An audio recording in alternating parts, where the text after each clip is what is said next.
दोस्तों, इस कोर्स के बिल्कुल स्टार्ट के अंदर जब मैंने आप लोगों को ग्राफिक डिज़ाइन की डेफिनेशन समझाई थी, बिल्कुल उसी वक्त से मैंने आप लोगों को एक बात बहुत अच्छे तरीके से बयान की थी, और वो ये कि ग्राफिक डिज़ाइनर कभी भी सिर्फ अपने लिए काम नहीं करता, वो लोगों के लिए काम करता है।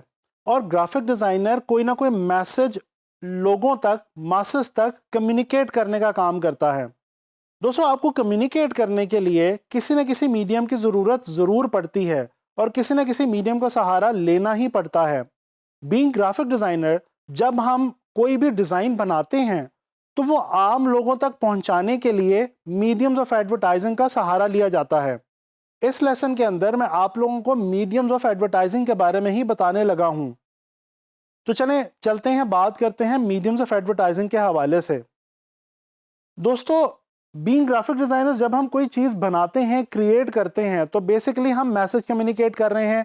अब यहाँ पे सवाल ये पैदा होता है कि आया कि ये मैसेज किस किस्म का है। दोस्तों, ये मैसेज या तो किसी न किसी कंपनी या ब्रांड की एडवर्टाइजिंग के हवाले से हो सकता है, या किसी भी प्रोडक्ट या सर्विस की प्रमोशन के हवाले से हो सकता है, और या फिर इसके अलावा किसी भी खास बात के हवाले से अवेयरनेस क्रिएट करने के लिए भी ये मैसेज हो सकता है। दोस्तों, जो फर्स्ट फॉर्म मैंने आपको बताई है वो कहलाती है एडवर्टाइजिंग। जो उसके बाद मैंने आपको बताया है वो है प्रमोशन, एंड देन मैंने आपको बताया है सोशल अवेयरनेस के हवाले से।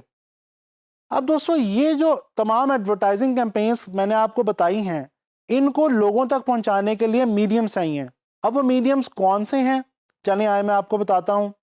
दोस्तों, आम तौर पे जो सबसे ज़्यादा मीडियम यूज़ किए जाते हैं वो नंबर 1 प्रिंट मीडियम, उसके बाद आउटडोर, उसके बाद इलेक्ट्रॉनिक मीडिया, उसके बाद वेब मीडिया, और फिर उसके बाद मोबाइल डिवाइसेस जैसे मीडियम जो हैं ये आमतौर पे इस्तेमाल किए जाते हैं। तो चलें एक काम करते हैं, वन बाय वन इन तमाम मीडियम्स के बारे में बात करते हैं, और ये भी देखने की कोशिश करते हैं कि जब हम ऑनलाइन फ्रीलांस मार्केट प्लेसेस पे काम कर रहे होंगे एज ग्राफिक डिज़ाइनर्स, तो उस वक्त हमें इन मीडियम्स के हवाले से किन किन जॉब्स का सामना करना पड़ेगा और किन किन असाइनमेंट्स पे काम करना पड़ेगा। तो दोस्तों, सबसे पहले बात करते हैं जी प्रिंट मीडियम की।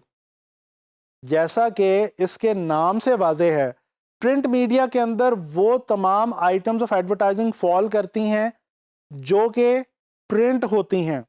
यानी कि दोस्तों, आप लोग डिफरेंट जगहों पे पोस्टर्स देखते हैं, जैसे कि इस वक्त आप स्क्रीन पे अपने सामने एक पोस्टर देख सकते हैं। ये पोस्टर जो है ये मीडियम ऑफ कम्युनिकेशन के तौर पे या मीडियम ऑफ एडवर्टाइजिंग के तौर पे बहुत ही फेमस मीडियम का दर्जा रखता है। इसी तरह से आप जब मैगजीन पढ़ रहे होते हैं तो उसके अंदर मैगजीन ऐड आपको नज़र आता है। इसी तरह से आप जब न्यूज़पेपर पढ़ रहे होते हैं तो उसके अंदर आपको न्यूज़पेपर ऐड नज़र आता है, जैसा कि इस वक्त आप अपनी स्क्रीन पे मुलाहिजा कर सकते हैं। इसके अलावा दोस्तों, जब किसी कंपनी की प्रोफाइल प्रिंट होनी हो, या इसके अलावा विजिटिंग कार्ड, स्टेशनरी वगैरह प्रिंट होनी हो, तो ये तमाम की तमाम चीज़ें किस मीडियम में फॉल करेंगी, ये आपने याद रखना है जी, ये फॉल करेंगी प्रिंट मीडियम के अंदर। अच्छा जी, इसके अलावा अब हम बात करते हैं आउटडोर मीडियम की। दोस्तों, आउटडोर मीडियम के अंदर जो आम तौर पे आइटम्स फॉल करती हैं वो हैं होर्डिंग। जैसे कि आप लोग डेली जब अपने घर से निकलते हैं तो रोड्स के ऊपर आप डिफरेंट प्रोडक्ट्स या डिफरेंट सर्विसेज के हवाले से होर्डिंग्स या बिलबोर्ड्स देखते हैं। ये जो होर्डिंग्स या बिलबोर्ड्स हैं जो आप आउटडोर में अपनी वॉल से बाहर देखते हैं, ये जनाब अली फॉल करती हैं आउटडोर मीडिया के अंदर। इसके अलावा दोस्तों, आप अक्सर स्ट्रीट्स के ऊपर या रोड्स के ऊपर बैनर्स देखते हैं। इसी तरह से आप लोग पोल साइंस के ऊपर स्टीमर्स लगे हुए देखते हैं, या इनको हम पोल साइंस भी कह सकते हैं। तो ये भी जो है फॉल करते हैं आउटडोर मीडिया के अंदर।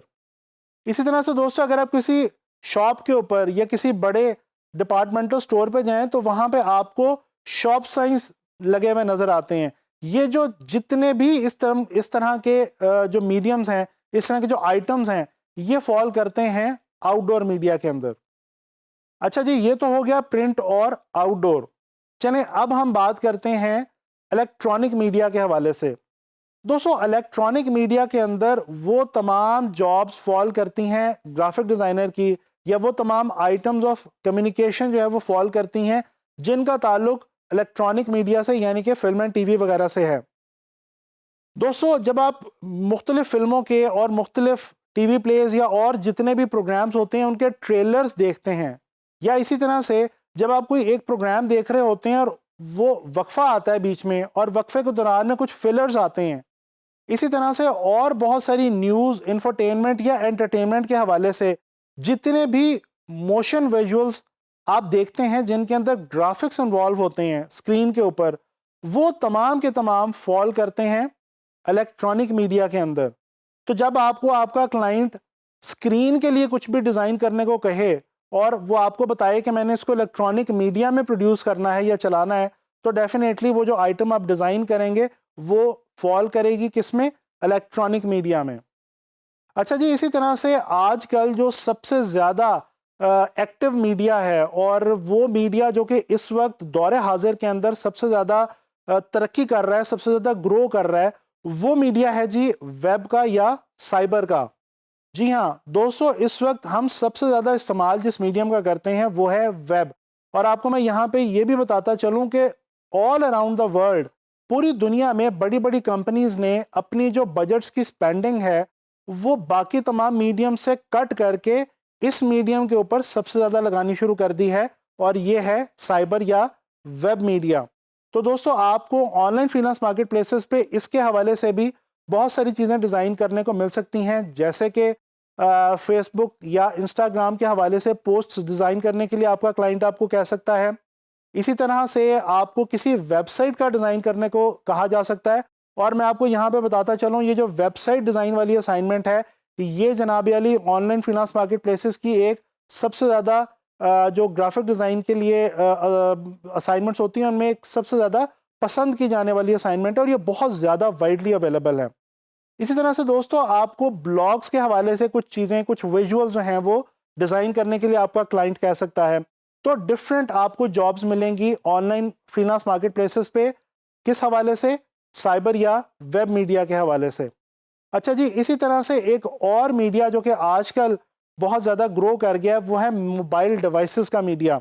जी हाँ, मोबाइल डिवाइसेस इस वक्त बजाते खुद एक अलग मीडियम के तौर पे जो है वो रिकग्नाइज किए जा रहे हैं, और जब भी आपको किसी टैबलेट या किसी मोबाइल के स्क्रीन के लिए कोई भी इंटरफेस या कोई भी विजुअल डिज़ाइन करने को कहे आपका क्लाइंट, तो ये समझ लीजिए कि आप मोबाइल डिवाइसेस के मीडियम के लिए काम कर रहे हैं। तो दोस्तों हमने ये देखा कि प्रिंट मीडिया क्या है, इलेक्ट्रॉनिक मीडिया क्या है, आउटडोर मीडिया क्या है, वेब या साइबर मीडिया क्या है, और मोबाइल डिवाइसेस का मीडिया क्या है। अब यहाँ पे एक बहुत इंपॉर्टेंट बात मैं आपको ये बताता चलूँ।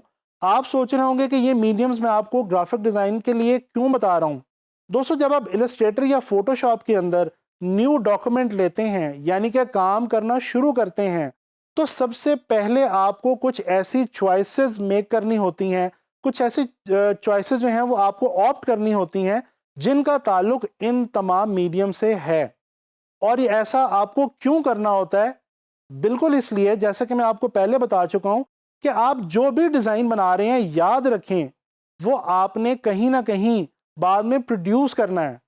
आपके क्लाइंट ने आपसे जो भी डिज़ाइन बनवाना है वो बाद में कहीं ना कहीं लोगों तक पहुंचाना है, और लोगों तक पहुंचाने के लिए उसको किसी न किसी मीडियम का सहारा लेना है। तो मैं उम्मीद करता हूं कि आपको समझ आ गई होगी कि ग्राफिक डिज़ाइन में ये मीडियम्स इंपॉर्टेंट क्यों हैं और इनको समझना ज़रूरी क्यों है। तो इंशाल्लाह ताला नेक्स्ट लेक्चर में ग्राफिक डिज़ाइन के हवाले से किसी मज़ीद इंटरेस्टिंग फैक्ट या किसी इंटरेस्टिंग कॉन्सेप्ट के साथ मुलाकात होगी।